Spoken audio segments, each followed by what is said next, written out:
बड़ी खुशी की बात है कि आज हमारे बीच किरीट खुराना जी हैं, जो कि एक जाने माने फिल्म डायरेक्टर हैं और कई सारी फिल्में बनाई हैं। और उससे भी बड़ी बात यह है कि हमारे उत्तर प्रदेश की सरजमी लखनऊ से हैं।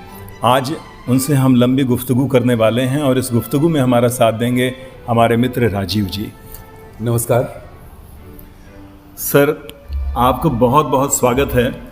और लखनऊ की सरजमी पर मैं क्या स्वागत करूं, ये तो आपकी अपनी ज़मीन है। और यहाँ का जो बोलबाला हम देखते हैं कि अब सिनेमा में दिखता है, चाहे वो हम लोकेशन वाइज करें और या यहाँ के टैलेंट की बात करें, वो काफ़ी बढ़ा है। निश्चित तौर पर आप भी इसको सकारात्मक रूप से देखते होंगे, पर मैं चाहूँगा कि उस विस्तार से अगर आप प्रकाश डालें तो और अच्छा लगेगा। बिल्कुल। देखिए, स्टोरीज़ तो जो भी हैं वो हमारे हिंटरलैंड में है। हिंटरलैंड मतलब हमारे जो रूरल एरिया में है, चाहे वो यूपी में हो, चाहे वो एमपी में हो, चाहे वो राजस्थान में हो या तो बिहार में हो। और ज़्यादातर जो फिल्म मेकर जो सक्सेसफुल हुए हैं यहाँ, वो यहाँ से यूपी से ही बॉम्बे आए हैं। जी। तो उनकी जाहिर है कि उनकी स्टोरीज़ भी जो है यहाँ के ज़मीन के साथ ही जुड़ी हुई हैं और यहाँ के जो कल्चर के साथ ही जुड़ी हुई हैं। और इसमें जो है फिल्म बंधु जैसी ऑर्गेनाइजेशंस भी हैं जो कि काफ़ी सहायता दे रही हैं, काफ़ी सब्सिडीज़ प्रोवाइड कर रही हैं। तो गवर्नमेंट की तरफ से भी काफ़ी सपोर्ट मिल रहा है इंडियन फिल्म इंडस्ट्री को। जो इधर फिल्में बनाना चाहते हैं उनको काफ़ी सहूलियतें हैं, उनको काफ़ी चीज़ें दी जाती हैं, सब्सिडीज दी जाती हैं। तो आई थिंक वो एक विन विन जैसा फार्मूला बन रहा है और इसकी वजह से ये चीज़ें खिल रही है। सर, एक अच्छी शुरुआत तो उत्तर प्रदेश में हो ही गई है। हालांकि फिल्में तो उत्तर प्रदेश में मित्रों बहुत लंबे समय से बनती आ रही हैं, लेकिन जो बूम इधर पिछले कुछ वर्षों में आया है और उस बीच में थोड़ा कोविड का इफेक्ट रहा, लेकिन अब फिर से चीज़ें आ रही हैं। तो ये अभी ऐसी और कौन सी चीज़ों की ज़रूरत है उत्तर प्रदेश में अच्छी बेहतर फिल्म निर्माण के लिए, जो एक डायरेक्टर प्रोड्यूसर की हैसियत से आप देखते हैं?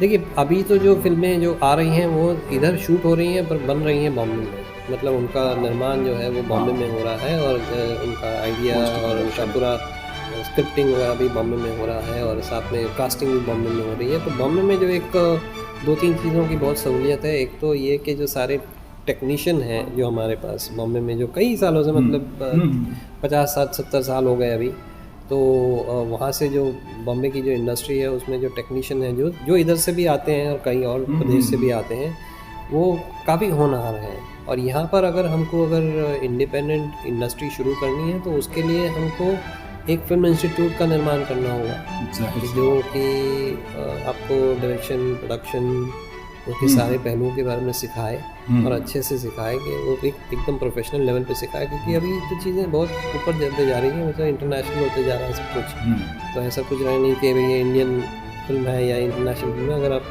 बोलना है तो आपको एक स्टोरी बतानी है तो आपको एक इंटरनेशनल स्तर पे बतानी है, तभी तो नेटफ्लिक्स जाएगा या अमेज़ॉन जाएगी या कहीं और जाएगी। क्योंकि उनको एक क्वालिटी चाहिए। बिल्कुल। और वो उसको हासिल करने के लिए एक टेक्निकल जो कैलिबर चाहिए, एक जो एजुकेशन चाहिए, जी। उस चीज़ की फ़िलहाल मुझे ऐसा लग रहा है कि कमी है, जो कि अगर वो आ जाता है और कुछ और चीज़ें अगर बन जाती हैं यहाँ पर तो काफ़ी सहूलियत हो जाएगी, इंफ्रास्ट्रक्चर बन जाता, काफ़ी सहूलियत हो जाएगी। स्टूडियोज़ की ज़रूरत है, बाकी चीज़ों की ज़रूरत है। राजीव जी, आप? सर, बहुत सारी फिल्में आपकी देखी, आपके प्रोजेक्ट्स देखे, और अभी ऑफ द ईयर आपसे मैंने पूछा भी था। मुझे लग रहा है कि दर्शकों को भी ये बात पता होनी चाहिए, पहुंचनी चाहिए ये बात, कि शुरुआत से लेकर अब तक, जैसा कि शायद मेरे दर्शकों को नहीं पता होगा कि आपके पिताजी जब इंडस्ट्री में थे, एनिमेशन के लिए वो जाने जा रहे थे, और उस समय एनिमेशन के कुछ एक लोग हुआ करते थे इस पूरी इंडस्ट्री में। मैक्सिमम लोग तो ये जानते भी नहीं थे कि आखिर होता कैसा है, ये फोटो आ रहा है, ये हाथ पैर कैसे हिल रहा है, ये चल कैसे रहा है, ये बोल कैसे रहा है। और वहाँ से शुरुआत हुई है, तो वो शिक्षा दीक्षा सर आपको मिली। तो पूछने का मेरा सवाल ये है कि ज़्यादातर प्रोजेक्ट्स में बच्चे कहीं ना कहीं इन्वॉल्व होते हैं, और जहाँ पर वो एक सब्जेक्ट के तरीके से चल रहे होते हैं, कहानी उनके लिए या उनके आगे या पीछे चल रही होती है, उसके पीछे कुछ खास वजह है क्या सर? ख़ास वजह ये है कि बेसिकली मैं एक तो दो चीज़ें मेरे जो ऐसा मैं प्लान नहीं करता हूँ कि बच्चों के लिए फिल्म बनानी है मुझे, पर एक जैसे एक सबकॉन्शियस में रहता है मेरा कि बच्चों के लिए बच्चे की फिल्म जो है कहाँ बन रही है इंडिया में। अगर बच्चों के ऊपर हम फिल्म बनाते हैं तो वो बेटर है हमारे लिए ना, तो क्योंकि उनके लिए तो कंटेंट बन ही नहीं रहा है। एक चीज़ वो, दूसरी चीज़ ये कि बच्चे तो वैसे ही हमारे भविष्य हैं देश के, तो हमको जो है बहुत मतलब अगर उनके लिए हम कुछ बनाएं, उनके लिए उनके अराउंड हम फिल्म बनाएं, उनकी अराउंड स्टोरी बनाएं, तो एक यूनिक चीज़ आ जाती है, एक इनोसेंस आ जाता है एक स्टोरी में, बाकी चीज़ें हो जाती हैं ना। तो मुझे बच्चों के साथ काम करना भी अच्छा लगता है और एनिमेशन में भी काम करना अच्छा लगता है। कभी कभी एनिमेशन फिल्में भी बनाता हूँ, मैं दोनों तरह की फिल्में बनाता हूँ, लाइव एक्शन भी। पर अब जो मैंने डॉक्यूमेंट्री बनाई है इनविजिबल विजिबल, जो कि होमलेस के वो बनाई है, डिस्ट्रीब्यूशन के वो बनाई है, उसका उस मुद्दे का इश्यूज़ के साथ लेना देना, उसका बच्चों के साथ कुछ ना कुछ लेना देना नहीं है। मतलब it is mostly related to the homeless of the country and there are 70 million homeless people, 7 crore homeless लोग हैं हमारे सड़कों पे, और वो सब इनविजिबलाइज हो गए, मतलब उनको इनकी तरफ कोई देखता नहीं है। तो they are called the invisibles, तो उनका नाम ही इनविजिबल विजिबल, मतलब उनको हम कैसे दिखा सकें, उनको विजिबलाइज कैसे कर सकें, अदृश्य दृश्य, तो उनको कैसे हम अपनी दृष्टि जो है उनके ऊपर कैसे डाल सकते हैं, और वो निकल के आना भी चाहिए सामने, क्योंकि उनमें कोई नहीं देख रहा है।